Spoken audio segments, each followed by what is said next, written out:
Hola hermanos, bienvenidos al primer capítulo de la carta de George Whitefield a John Wesley. Hermanos, este video es un experimento. Me gustaría leer abajo en la caja de comentarios si te gusta este formato o prefieres el formato antiguo. También, hermano, si quieres bendecir este ministerio, si el Señor ha puesto en tu corazón bendecir este ministerio, puedes adquirir una copia digital de este texto. Abajo en la caja de descripción del video están los links para adquirir el texto. También no olvides darle pulgar arriba, suscribirte al canal y compartirlo en tus redes sociales. Dios te bendiga. Amén.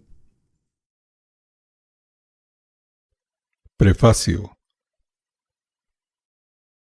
Estoy muy consciente de los efectos que producirá el hecho de publicar esta carta contra el sermón del querido señor Wesley.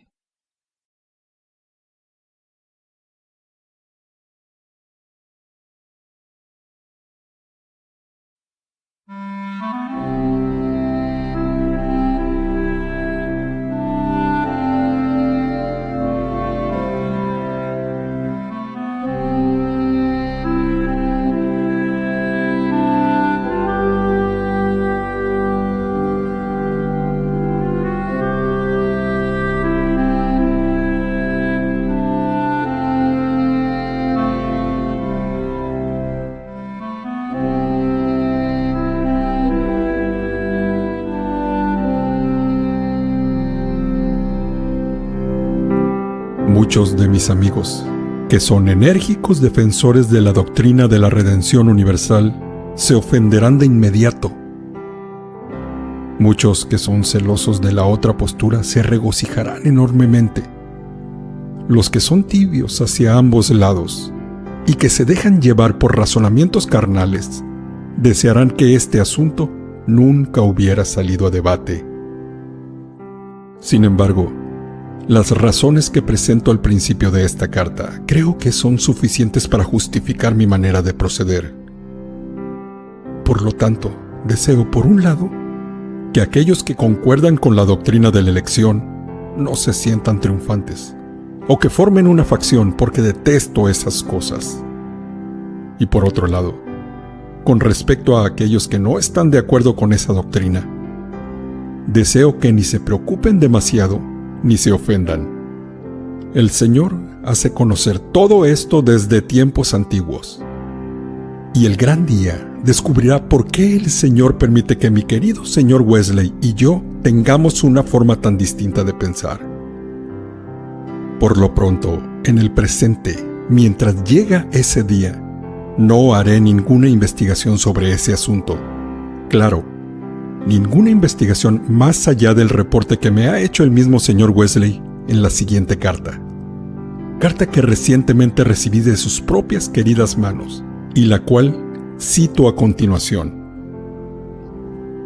Mi querido hermano, agradezco por usted. 24 de mayo.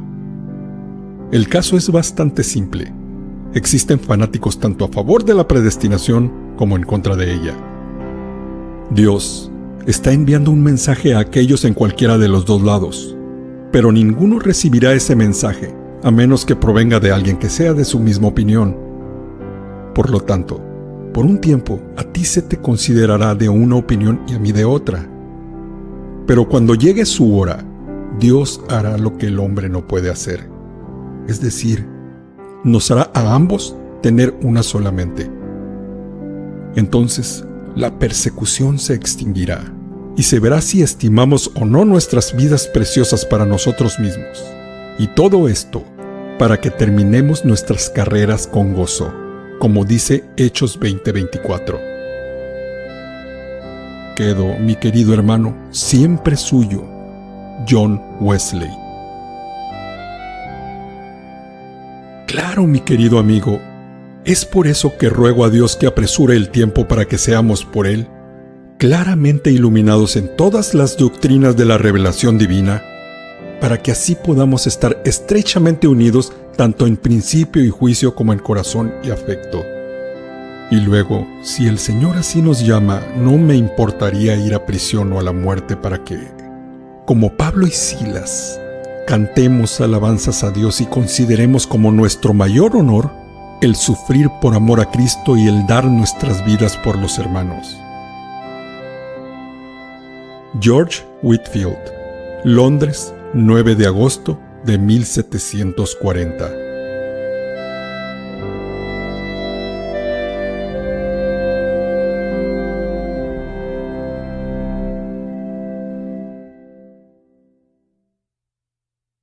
Introducción.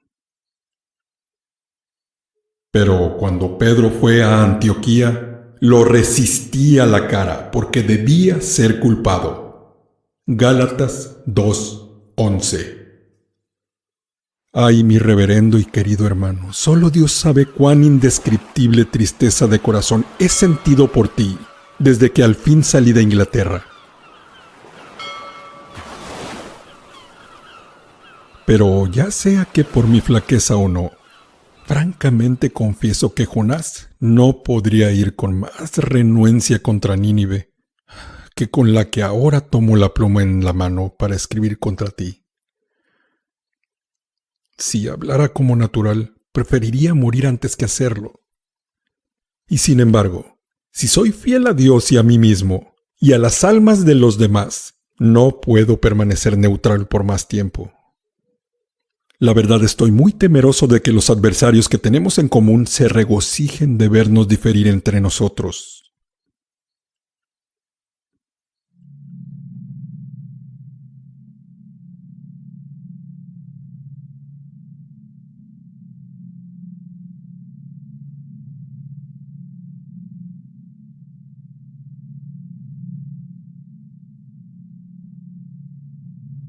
Pero ¿qué puedo decir? Los hijos de Dios están en peligro de caer en el error. No, algo está muy mal y un gran número de esos a quienes Dios le ha placido traer con mi ministerio me llaman constantemente en voz alta para que exprese mi opinión sobre el asunto. Entonces, debo demostrar que no conozco a ningún hombre según la carne y que no respeto a las personas más allá de lo que es consistente con mi deber hacia mi Señor y Maestro Jesucristo.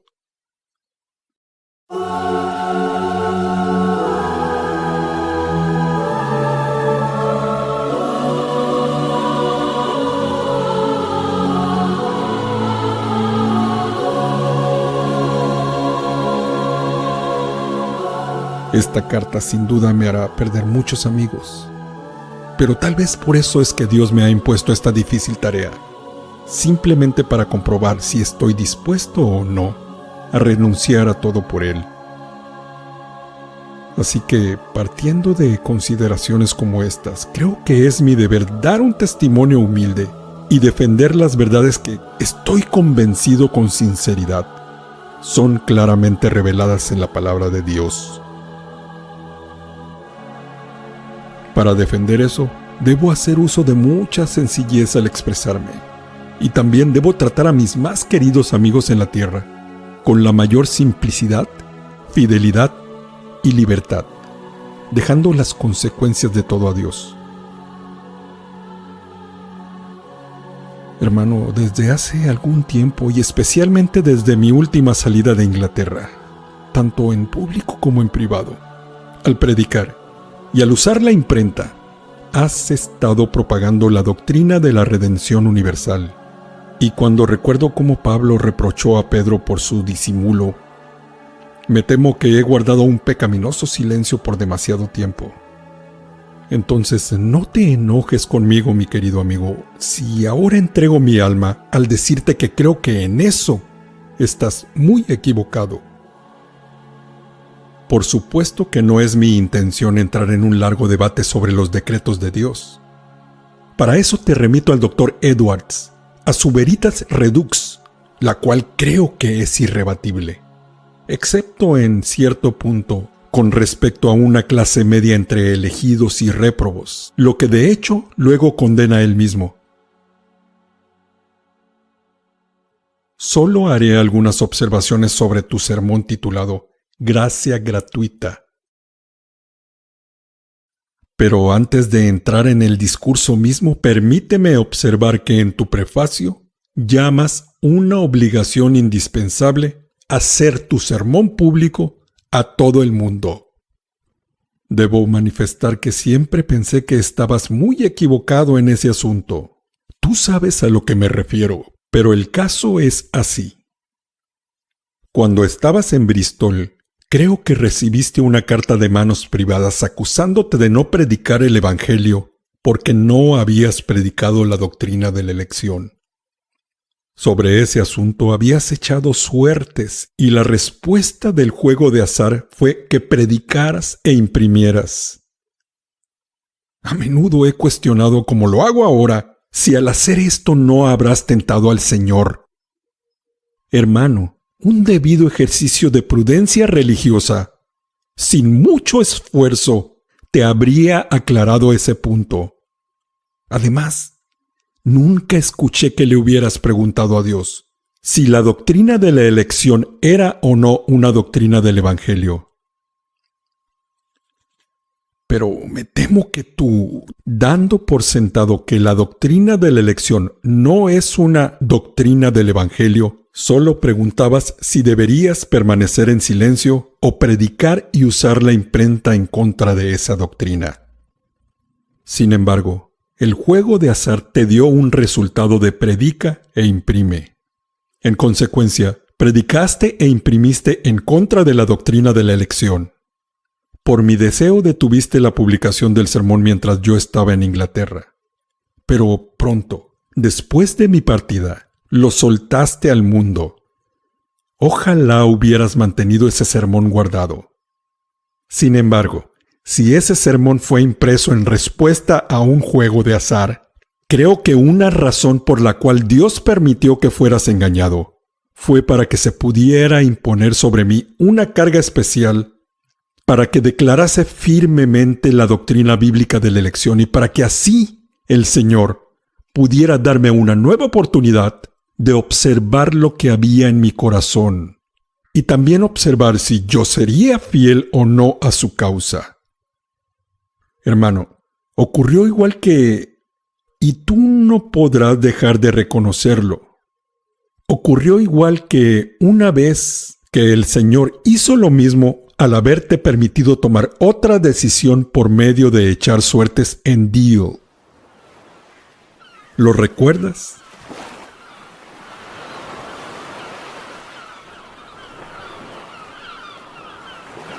La mañana que zarpé de Deal para Gibraltar, el 1 de febrero de 1738, llegaste a Georgia. Y en lugar de darme la oportunidad de conversar contigo, aunque el barco no estaba lejos de la costa, echaste suertes e inmediatamente te dirigiste a Londres. Dejaste una carta detrás de ti en la que estaban escritas estas palabras. Cuando vi a Dios en el viento que te llevaba y que a mí me trajo, le pedí consejo. Su respuesta la tienes incluida. Esa tal respuesta era un pedazo de papel en el que se escribieron las siguientes palabras. Déjenlo regresar a Londres. Cuando recibí esto me sorprendí un poco. Por un lado, aquí estaba un buen hombre diciéndome que había echado suertes y que Dios me haría volver a Londres. Por otro lado, yo sabía que tenía un llamado para ir a Georgia y que me había despedido de Londres, y además que no podía simplemente abandonar a los soldados que fueron confiados a mi cargo. Me dirigí con un amigo para orar. Entonces, fue fuertemente estampado en mi alma ese pasaje del primer libro de Reyes, en el capítulo 13, donde se nos dice que el profeta que fue muerto por un león fue tentado a volver por otro profeta diciéndole que Dios lo había ordenado. Y eso a pesar de que eso era contrario a la orden explícita de Dios. Te escribí que no podía volver a Londres, y navegamos de inmediato. Algunos meses después, recibí una carta tuya en Georgia, en la cual escribiste estas palabras. Aunque Dios nunca me había dado una suerte equivocada, sin embargo, Tal vez Él me permitió tener una en ese momento para probar lo que había en tu corazón. Nunca tuve el deber de publicar esa correspondencia privada. La gloria de Dios no me llamó a eso. Pero hermano, es claro que en ese caso se te dio una suerte equivocada, y con justicia, porque tentaste a Dios con eso. Y hermano, creo que es igual en este caso. Y si es así, no dejes que los hijos de Dios que son mis y tus íntimos amigos, esos que también abogan por la redención universal como tú, piensen que esa doctrina de la redención universal es verdadera porque la predicaste en cumplimiento de un juego de azar respondido por Dios. Todo esto que he dicho creo que puede servir como respuesta a esa parte del prefacio de tu sermón impreso en donde dices: tengo la absoluta convicción de que no solo lo que se presenta aquí es tan cierto como Jesús, sino también que estoy obligado a pregonar esta verdad a todo el mundo. Mira, hermano, de que creas que lo que has escrito es verdad y que honestamente buscas la gloria de Dios al escribirlo, no tengo la menor duda. Pero luego, mi querido amigo, no puedo sino pensar que estás muy equivocado al pensar que después de tentar a Dios al echar suertes de la manera en que lo hiciste, podría Él ponerte en una posición de indispensable obligación de tomar cualquier acción, y mucho menos de publicar tu sermón en contra de la doctrina de la predestinación.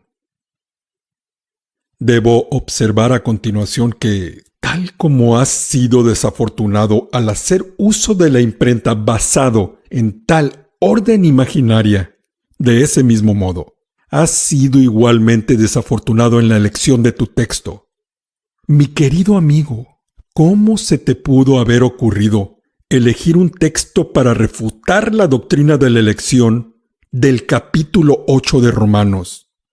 Es precisamente ahí donde esa doctrina se afirma claramente.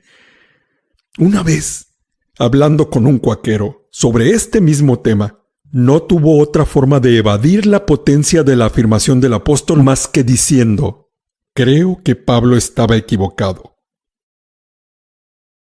Y hace poco, otro amigo que una vez fue muy prejuicioso contra la doctrina de la elección ingenuamente confesó que solía pensar que el mismo San Pablo o estaba equivocado o que ese texto no estaba fielmente traducido. De hecho, mi querido señor, es evidente, más allá de toda duda, que San Pablo, a través del 8º capítulo de Romanos, habla de los privilegios de aquellos que realmente están en Cristo. Permite que cualquier persona sin prejuicios lea lo que ocurre antes y después del texto que elegiste, y esa persona, sin duda, deberá confesar que la palabra todos solo significa aquellos que están en Cristo. Y además, la última parte del texto, en mi opinión, prueba claramente lo que el querido señor Wesley de ninguna manera está dispuesto a conceder. Me refiero a la perseverancia final de los hijos de Dios. La palabra dice: el que no escatimó ni a su propio Hijo, sino que lo entregó por todos nosotros, es decir, por todos los santos, ¿cómo no nos dará también con él todas las cosas? Nos dará gracia en particular para permitirnos perseverar y cualquier otra cosa necesaria para llevarnos a casa, al reino de nuestro Padre Celestial. Hermano, si alguien tuviera la intención de demostrar la doctrina de la elección, así como la de la perseverancia, no podría desear un texto más adecuado para su propósito que el que tú elegiste para refutarlas. Cualquiera que no te conociera sospecharía que estabas al tanto de eso, porque después del primer párrafo, no sé si lo has mencionado tanto como una sola vez a través de todo tu sermón. Hermano, en mi opinión, tu discurso cumple tan poco tu propósito como el texto que elegiste. Y en lo personal, en lugar de hacerme cambiar de opinión, no hace sino confirmarme más y más la doctrina de la elección eterna de Dios.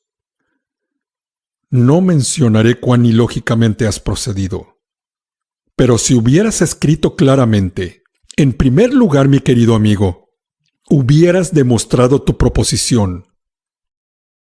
Pero debido a que el arminianismo abunda tanto últimamente, tú sabías que en general la gente tiene prejuicios contra la doctrina de la reprobación, y por lo tanto pensaste que si apelabas a su antipatía por ella, podrías derrumbar la doctrina de la elección por completo.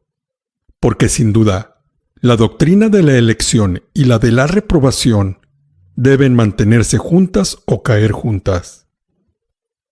Pero dicho sea de paso, ya que tu definición de la palabra gracia está equivocada y también tu definición de la palabra libre, y siendo lo más breve posible, voy a reconocer honestamente que creo en la doctrina de la reprobación solo desde la siguiente perspectiva: que Dios tiene la intención de obsequiar la gracia salvadora que es, a través de Jesucristo, solo a un cierto número de personas, y que el resto de toda la humanidad, después de la caída de Adán, siendo dejados justamente por Dios para que continúen en sus pecados, finalmente sufrirán esa muerte eterna que es su justo pago. Esta es la doctrina establecida por las Escrituras, y es la misma doctrina reconocida como tal en el 17º artículo de la Iglesia de Inglaterra, tal como lo confiesa el propio obispo Burnet, y aún así el querido señor Wesley la niega absolutamente.